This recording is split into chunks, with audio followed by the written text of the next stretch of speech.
It was Valentine's Day on Friday and Peter was certain that his wife, Amy, was going to love his surprise. Peter had spent a long time searching online for an event that would be a new way to spend time with Amy. He had finally found the perfect thing for her. She often told him that she liked to go to places she had never visited before, and he was absolutely sure that she would love going to the new, five-star restaurant downtown. He smiled as he called the restaurant and asked for a reservation for Friday. Unfortunately, his smile quickly disappeared when he was told that the restaurant was fully reserved. "That's too bad," he said quietly. "I thought that I had found the right place." Tammy was in the grocery store, planning to pick her kids up at their school dismissal time. She tossed the groceries for dinner into her cart. At the register, she attempted to pay with her credit card, only to realize she had left it at home. This was the second time in just over a week.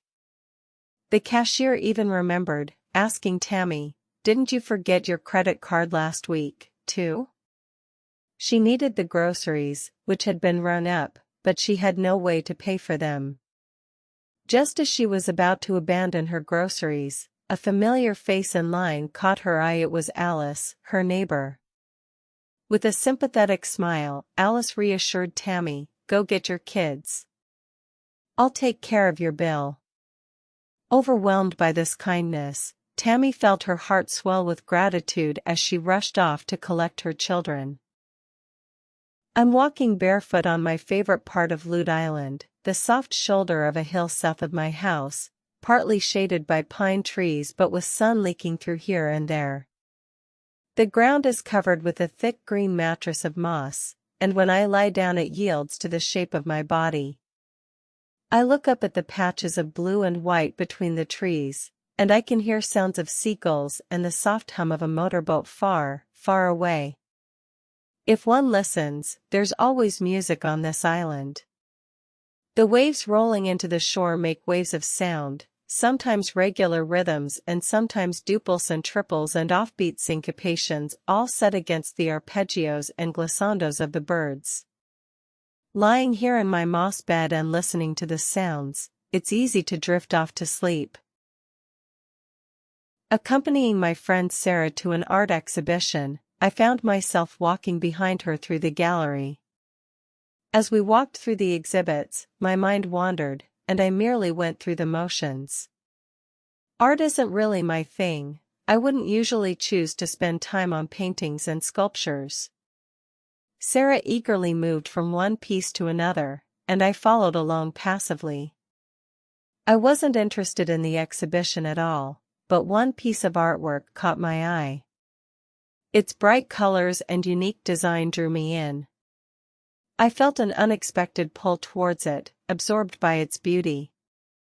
This moment changed my perspective on art.